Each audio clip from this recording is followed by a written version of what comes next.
Hello guys, দেখো একদিকে চা খাচ্ছি, একদিকে রান্না করছি। অলরেডি দেখো ভাত ডাল হয়ে গেছে। তোমাদের দেখাচ্ছি কী কী হয়েছে। দেখো এই যে দেখো এখানে গরম গরম ডাল হয়ে গেছে, সবই কিন্তু গরম রয়েছে। আর এদিকে দেখো চিংড়ি মাছ ভেজে রেখেছি। তো দেখো মশলার জল, এই আলু বেগুনটা আলাদা করে ভেজে রেখেছি। আমি করছি হলো লাউ শাক দিয়ে চিংড়ি মাছ।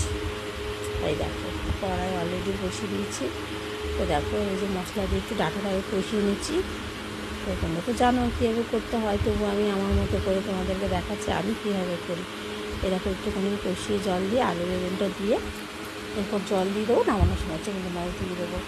তো কেমন লাগলো আমার রান্নাটা অবশ্যই জানিও বন্ধুরা। যা প্রচুর গরম পড়েছে না, আমার না ভালো লাগছে ভিডিও করতে, না ভালো লাগছে কিছু। তার জন্য আমি এই দুদিন ধরে না ভিডিওই দিচ্ছি না। দেখো চিংড়ি মাছগুলো কিন্তু দিয়ে দিলাম। এরপর মাখা মাখা একটা ভাব হয়ে গেলে আমি নামিয়ে নেবো তরকারিটা।